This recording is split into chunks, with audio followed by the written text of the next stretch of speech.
morning, guys. Welcome to Feeleys 5 Acres. Today we're going to try to cut a 20-foot long single beam on a 16-foot mill.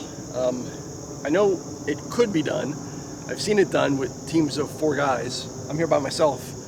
So, you know, let's see if one person can do this by themselves. So the plan is I'm going to cut 4 cuts to square off the beam where it stands. So there's about 4 feet sticking off the end of the mill that I cannot get to. So at the end of each cut, I'm going to back the mill up a little, cut it with a chainsaw, take that top piece off, and then use the cant hook to flip and do 4 cuts until I'm square.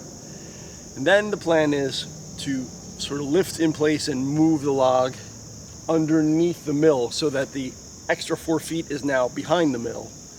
And I may have to jack it up because now that squared off part will be shorter than the rounded part on the end that I want to cut.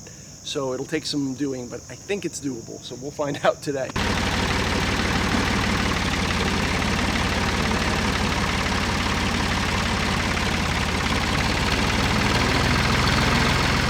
Okay, so now the plan is I'm going to warm up the mill and I'm going to make the first cut, grab the cant hooks, see if I can do the flip by myself. So here's what's going on. I warmed up the motor and I measured out both ends of this tree. This tree is 20 feet long. It is not the first 20 feet of the tree. The first 8 feet of the tree from the ground up, I cut off separately. And the reason is because the taper was more extreme where the tree met the ground. So the first few feet were on a severe taper. But then the tree seemed to pretty much hold the same diameter for a very long way up the tree. And this was a standing dead tree, by the way. I didn't cut this one down purposely for this. This one was just waiting to fall on us. So I took it down, and as a result, it's got a lot of rot under the bark, and I don't know what the condition of the wood will be inside, so it'll be a mystery. We'll find out together. But what I'm doing right now is, this side's 14 inches, the far side 20 feet away is 12 inches. So a 2-inch taper over 20 feet is not much of a taper, but I want to not waste any, I want to not waste any wood if possible. So what I plan on doing is jacking the far end up 1 inch to sort of even the first cut out, so I don't have to go so deep on this end to make a cut on that end. So I'm going to do that, set it up 1 inch higher on the far side, and I do that by using just a regular floor jack, which I leave out here for this purpose. And then usually if I have to go up, say, 1.5 inches, I'll just throw a 2x4 underneath, and 1.5 inches by 3, really a 2x4, on the far end or underneath one of the cross pieces here that holds the thing up, and then I can let the jack back down on that 2x4, and it will be the right height. For this, I kind of want to be at the very far end, which is hanging off the end of the mill when I jack it up 1 inch, and then see how much that lifts it up off my mill in the middle and shim it to suit that, and then let it back down again, so that all the weight's not just sitting on this little round part of the jack. So speaking of jacking these up and putting wood under them, or chocks under them, wedges. So when you're making slabs and you want to dry them, or any wood you want to dry them, you usually cut what people refer to as stickers, just little sticks of wood. A lot of people cut them 1 inch by 1 inch. I cut mine 3/4 inch by 1 inch. One, because I'm a cheapskate and I don't want to use that much wood that just kind of serves no purpose to me. I mean, there's airflow and then there's a 1/4 inch more airflow. I don't think it makes a difference. I have a fan blowing on my stack. So I think 3/4 inch, I felt like that was acceptable. But by cutting them 3/4 by 1, I also can use them here if I need to jack this up and set it back down 3/4 inch higher, or 1 inch higher. I have like the two-in-one kind of a tool here for that. So that's kind of nice little thing I discovered a couple weeks ago when I was first jacking up the piece. That if I use my stickers, they're already in 2 different size format, so I can use them for whichever I need. And then of course, if I need it to be, like I said, 1.5 inches, I grab a 2x4. And you can obviously stack them, 1.5 inches, but or stack 1 and a 3/4 and get creative.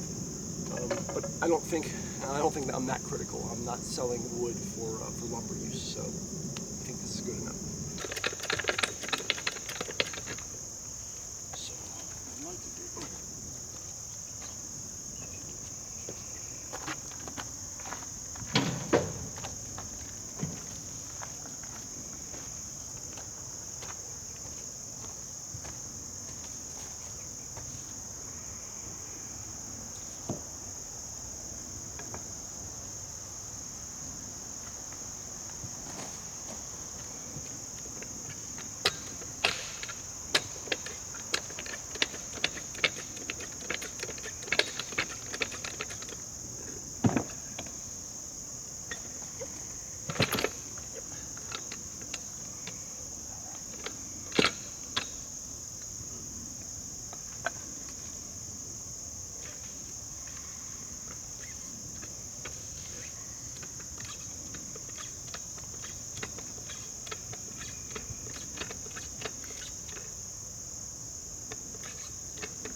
to be just tilting on me, so I'm afraid it's going to fall over.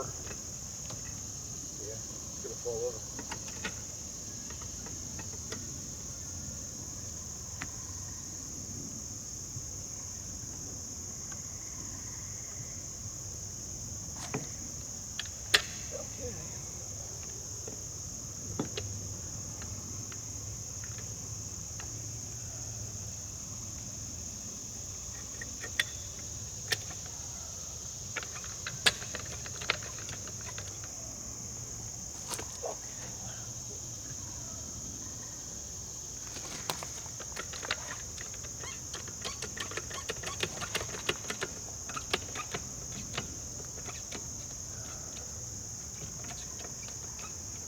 Why? It doesn't want to go up straight.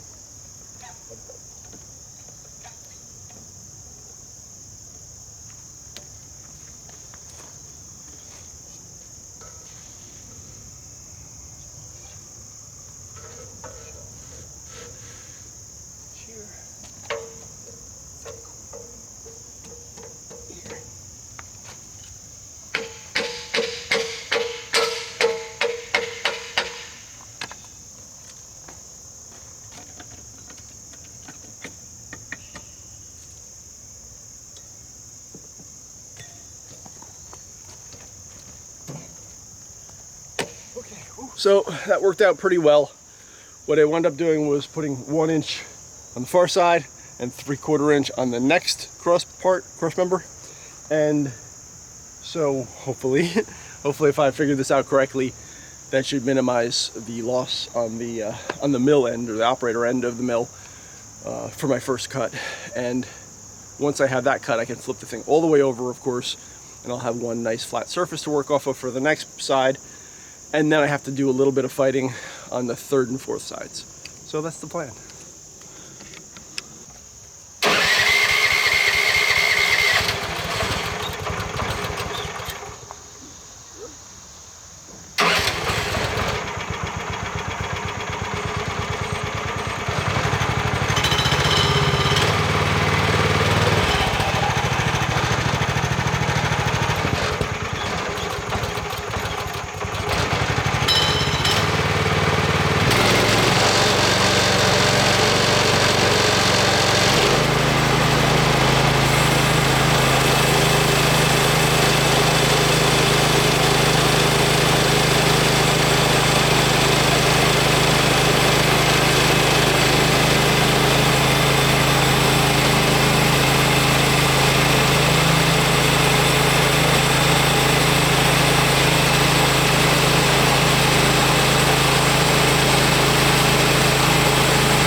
backing up the blade. You don't want it to catch in the wood and get stuck. And then the next time you turn the thing on, it pulls it right off the wheels and breaks it, and then you have to replace the blade. And I don't.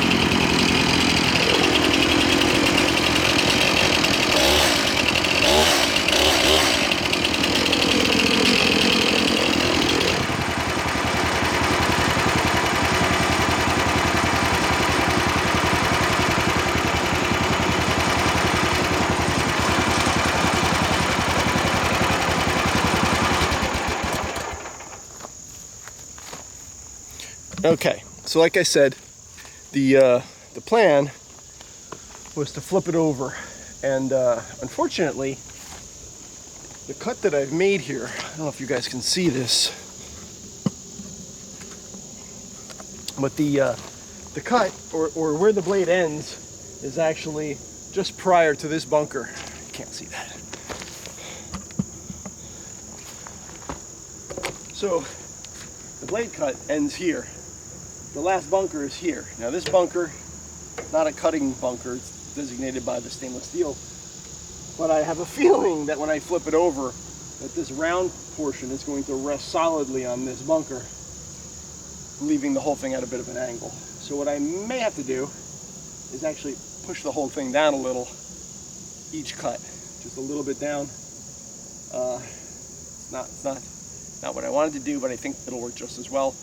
May need to use the tractor to do that though. So if you get what I'm saying here, is when I flip this over, the round portion is going to sit here, kicking the whole thing up in the air. So if I push the whole tree down a little bit until this is here, right, and it drops down, I make a nice level cut, which now ends somewhere back here. And then I go to the third plane and I kick it over and I remeasure. So, and then of course I'll have to repeat that on either side, where I have one side that cuts a little further. I guess it's not a big deal, but we'll find out if it actually leads to some other problems I'm not thinking of. One thing I do notice is that this wood is kind of rotten. There's grubs in it, for instance. That means there's insect holes throughout, and I don't know if it's going to be useful for a crossbeam. I don't know if there's going to be enough wood here to make the plan was to make a 3x9 crossbeam or 4x9 crossbeam. I don't know if it's going to work. We'll find out together.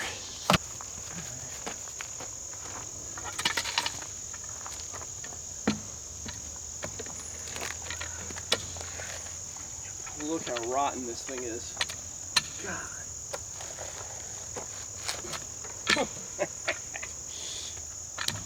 All the bark is rotten.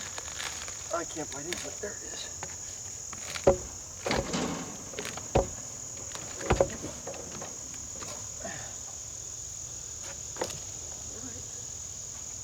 Up in the air.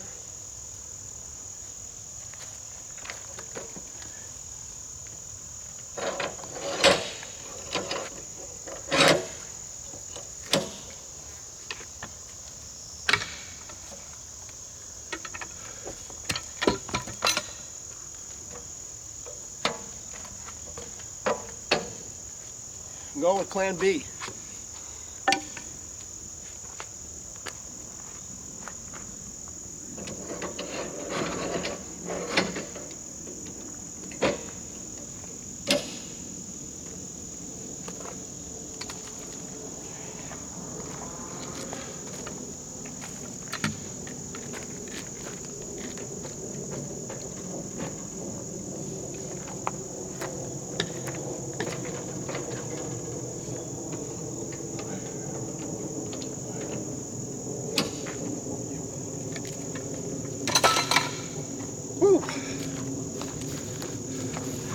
Plan B.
rotten.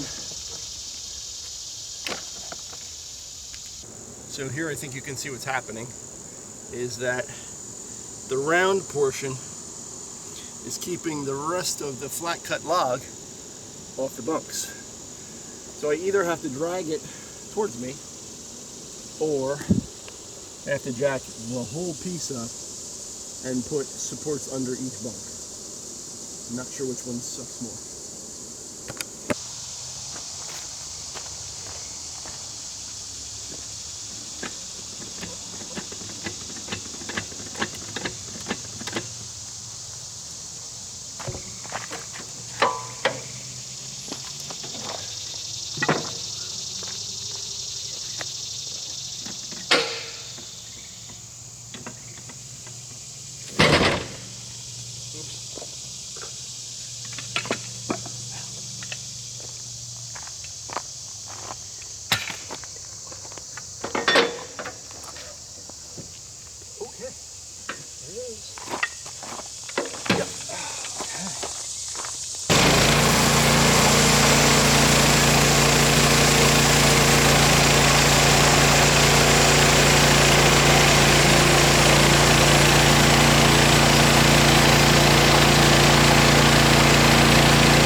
that. Yeah. Yeah, the first one. Yeah. All right.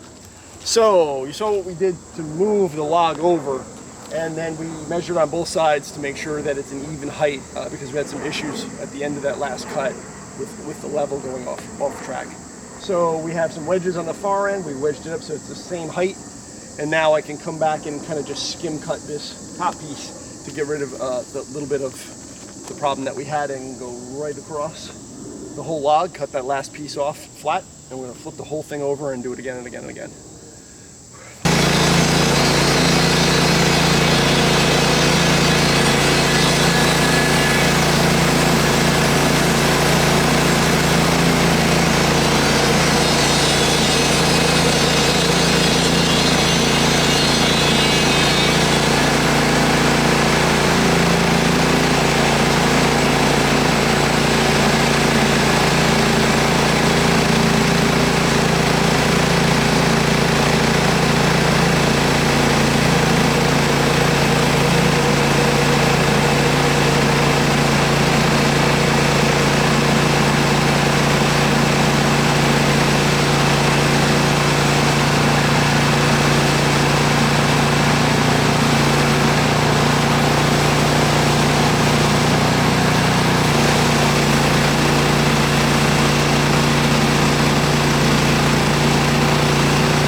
Lunch break. Somebody cut in there too. Yeah, the chainsaw. some mess.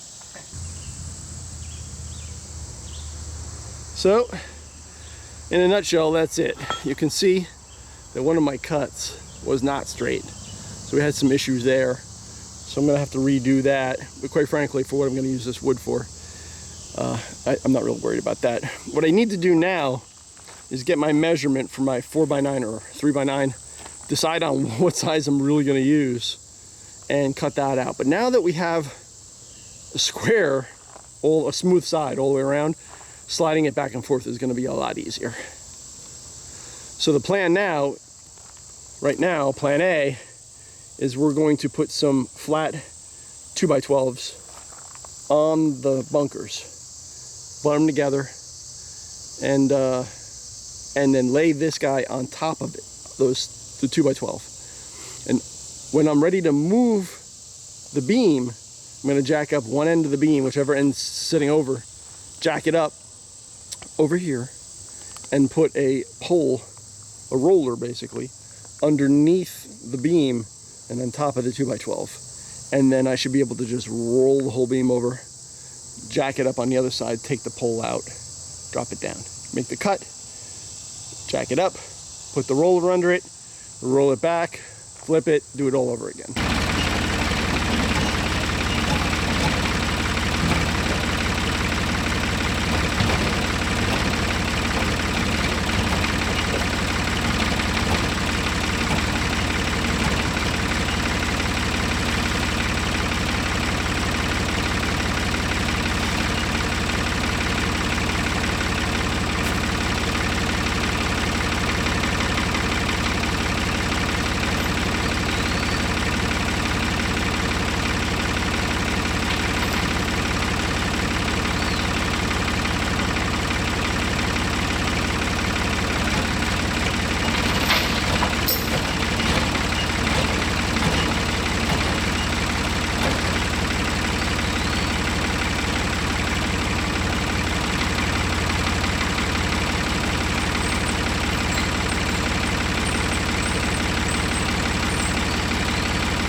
higher if I put another piece of wood under here. Oh, okay. Yeah. No, Let's I think you're right. I think we're going to need another one under the other end. Let me. Jack up the other end and put another one on there. Put one like, what do we got to go, 4 feet? Yeah. I would put one right here, right by this bunk. Are you filming? What? Are you filming? Yeah. Oh, why? Because Look at, oh my God, look at That's this. why. This is like way too easy. this is it. This is it. Now we just have to jag it up 2 more times. Okay, so You gotta that's keep going far now. enough right there. Oh yeah. That's past the blade. Yep. Want to let it down, I gotta jack bring it up and let it down.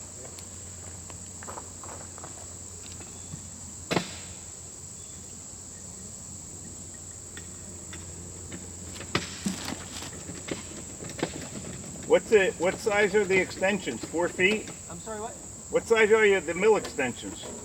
What size are they? 6 feet? Oh, 6 feet increments? Yeah. How much are they? $500. Oh my God, that's crazy. Well, I can make you one.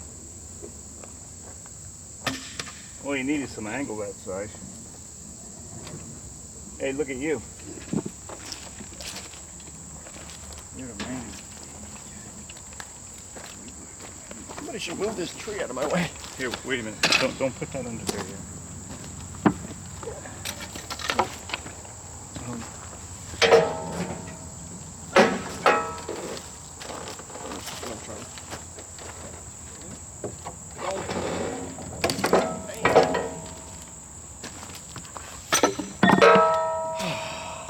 You okay? I'm okay. I'm not okay. It's too hot out.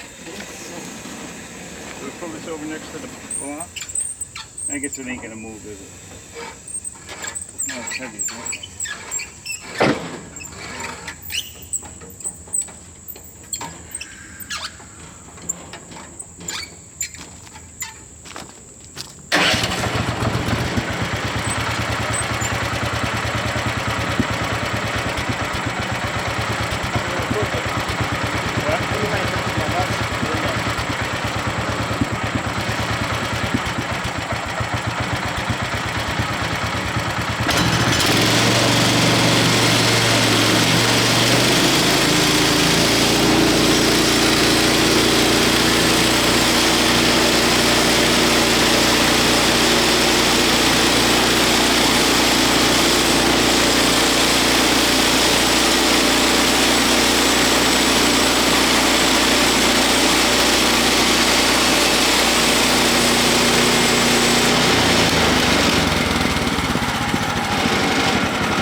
So here we go.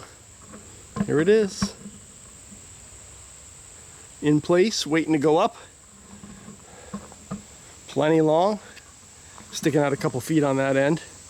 A little couple feet shy on that end, but just gonna lift it up with the fork attachment and cut off the tops of the beams, the posts for it, and then lag it up there, or put some threaded rod up there probably. And that's it.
hey.